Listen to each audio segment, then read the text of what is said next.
प्रतिरोधकों का संयोजन पर आधारित कुछ क्वेश्चंस हम लोग बना रहे हैं। एक सर्किट देखें यहाँ पर आपके पास में दिया गया है 4 ओम रेजिस्टेंस, इसके साथ में एक बल्ब लगा हुआ है। बल्ब का साइन देखें, 20 ओम जिसका प्रतिरोध है, बहुत ही कम हमने माना है 20 ओम प्रतिरोध। ये दोनों एक दूसरे से श्रेणी क्रम में जुड़े हुए हैं। इनको हम लोगों ने 6 वोल्ट बैटरी के साथ जोड़ा है। एक एमीटर लगा है जो कि टोटल करंट को मापे। यहाँ पर करंट आई है यहाँ दोनों तरफ, और के कुंजी है या स्विच है जिसको हम ऑन करेंगे तो सर्किट ऑन हो जाएगा। 3 क्वेश्चंस हैं।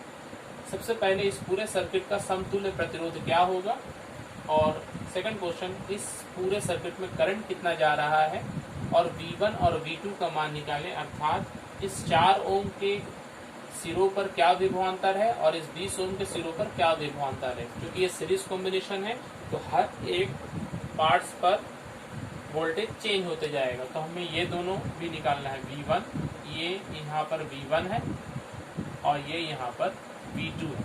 V1 और V2 हमें निकालना है। सबसे पहले हम समतुल्य प्रतिरोध निकालते हैं। समतुल्य प्रतिरोध चूंकि श्रेणी क्रम है तो समतुल्य प्रतिरोध 2 प्रतिरोध है, तो R इक्वल टू फॉर्मूला होता है R1 प्लस R2। यहाँ पर R1 4 है और R2 20 है, इसलिए R इक्वल टू 4 प्लस 20, दोनों को ऐड करके ओम लिखेंगे। इसलिए समतुल्य प्रतिरोध हमारा हो जाएगा 24 ओम। नेक्स्ट करंट निकालना है I। करंट निकालने के लिए हम पहले ओम्स का नियम लगाएंगे। V equal to I R. V equal to I R. यहाँ पर से I का मान अगर निकालेंगे तो I equal to V by R. V का मान यहाँ पर हम देखें टोटल का वोल्टेज है 6 वोल्ट और हमने रेजिस्टेंस निकाल चुका है 24 ओम, इसलिए I इक्वल टू 1/4 एम्पियर, या 1/4 को अगर हम लोग करेंगे कैलकुलेशन तो पॉइंट में हम देंगे तो 0.25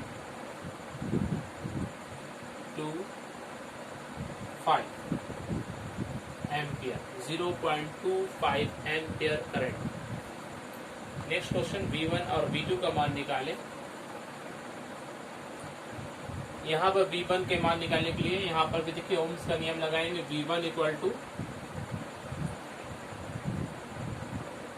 I, करंट दोनों में सेम है मगर इसका रेजिस्टेंस R1 I 0.25 हमने निकाला, और करंट रेजिस्टेंस है इसका 4 ओम। मल्टीप्लाई कर दे वापस V1 यहाँ पर देखिए 4 को डिवाइड करके आए तो यहाँ पर मल्टीप्लाई करें तो वापस 1 वोल्ट।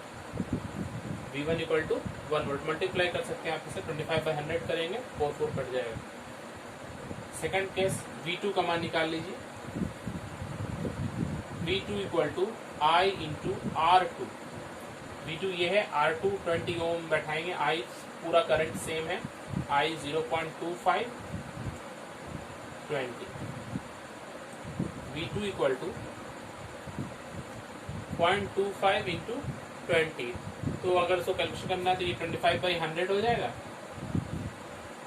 100 और 4 टाइम्स ये 5 टाइम्स, तो 5 वोल्ट। देख रहे हैं वोल्टेज 6 वोल्ट जो है वो 4 ओम में 1 हो गया और उसमें 5 हो गया, बढ़कर टोटल 6 वोल्ट आया।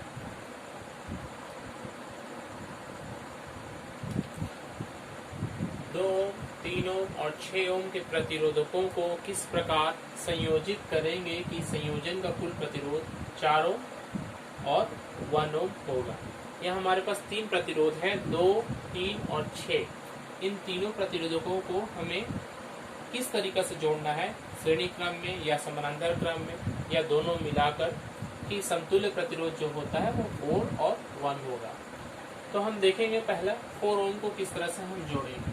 तो सर्किट बनाते हैं।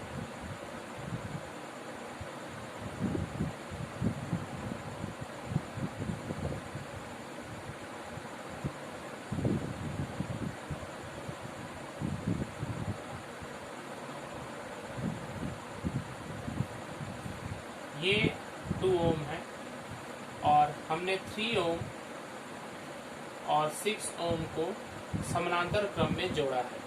ऐसा जोड़ने से क्या होगा 3 और 6 जब समानांतर क्रम में जुड़ेंगे तो इनका पहले अगर हम समतुल्य प्रतिरोध निकालते हैं और उसके बाद 2 वो श्रेणी क्रम में ऐड कर देंगे तो हमारे पास 4 ओम आ जाएगा।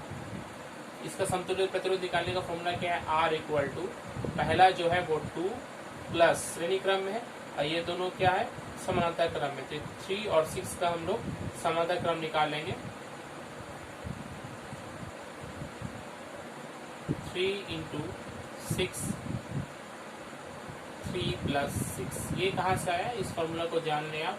अगर हमारे पास 2 प्रतिरोध होता है श्रेणी क्रम में समानांतर क्रम में तो 1/r इक्वल टू हम लोग निकालते हैं 1/r1 प्लस 1/r2, इसलिए 1/r इक्वल टू एलसीएम लेंगे r1 r2 ऊपर में r2 प्लस r1, देखो r इक्वल टू 1/r तो इधर पलट देंगे r1 r2 और ये r2 प्लस r1 है या r1 प्लस r2 है, फर्क नहीं पड़ता है। तो जब हमारे पास 2 प्रतिरोध रहते हैं जिनका हमें समतुल्य प्रतिरोध निकालना होता है, अगर वो समानांतर क्रम में जुड़े हुए हैं तो उसका निकालने का तरीका है कि दोनों को ऊपर में गुना और नीचे में ऐड, मल्टीप्लाई बाई ऐड। तो ऐसा करेंगे तो हम निकाल सकते हैं 2 प्लस ऊपर में 3 इंटू 6 और नीचे में 9, देखिए 2 आ गया, यहाँ पहले ही 2 है तो 2 plus 2 R equal to 4 ohm. Second case में देखिए 1 ओम लाना है हमें,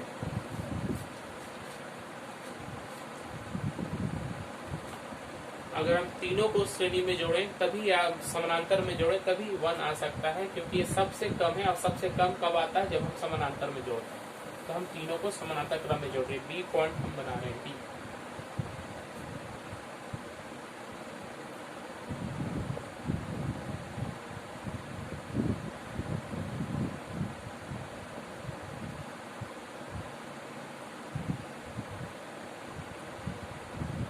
ओम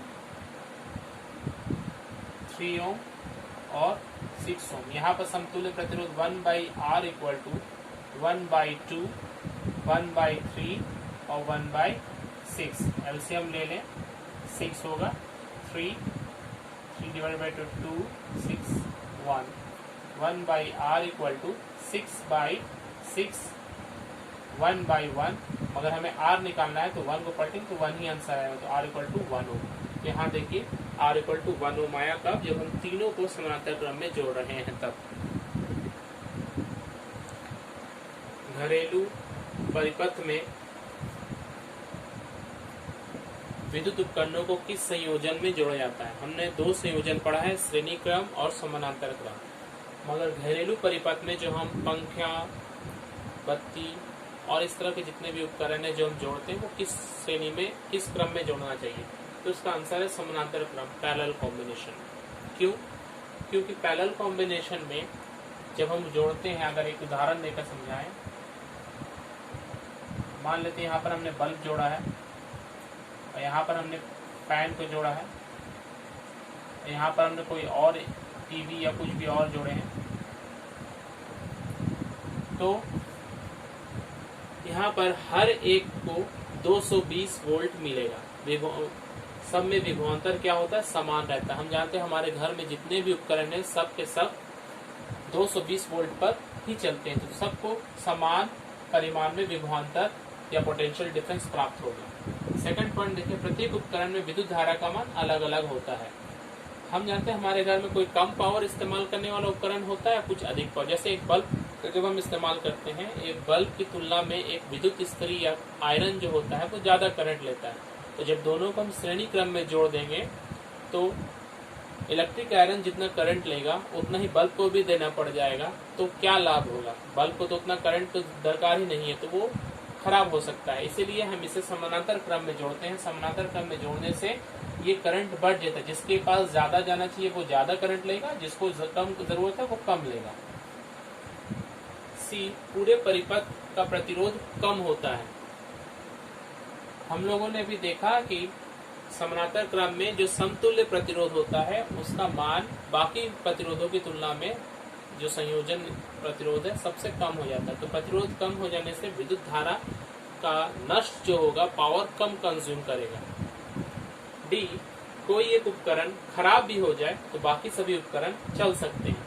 अगर इन तीनों उपकरणों में जैसे मैंने बनाया है, अगर ये श्रेणी क्रम में मैं जोड़ देता, श्रेणी क्रम में जोड़ देने से क्या होगा, बल्ब, पंखा और टीवी अगर एक लाइन में जुड़ा हुआ है, बल्ब अगर खराब हो जाता है तो पंखा और टीवी में भी करंट नहीं जा पाएगा, क्योंकि ये श्रेणी क्रम में 20 से अगर करंट जाना बंद हो जाए तो श्रेणी क्रम हमारे लिए फायदेमंद नहीं है। यहाँ पर हम यहाँ पर समानांतर क्रम का जोड़ते हैं कि अगर मान लीजिए ये कट भी जाता है तो इसमें से करंट नहीं जाएगा, मगर ये दो लाइन पे तो करंट प्रवाहित होते ही रहेगा, तो अतः हमारे लिए पंखे और ये पता चल जाएगा। और हमें फॉल्ट फाइंडिंग अगर किस में प्रॉब्लम है वो भी हम यहाँ से समझ सकते हैं, जिस लाइन में करंट नहीं जा रहा है उसको हम लोग यहाँ पर सही कर सकते हैं। इसलिए हम लोग घर में समानांतर क्रम का इस्तेमाल करते हैं।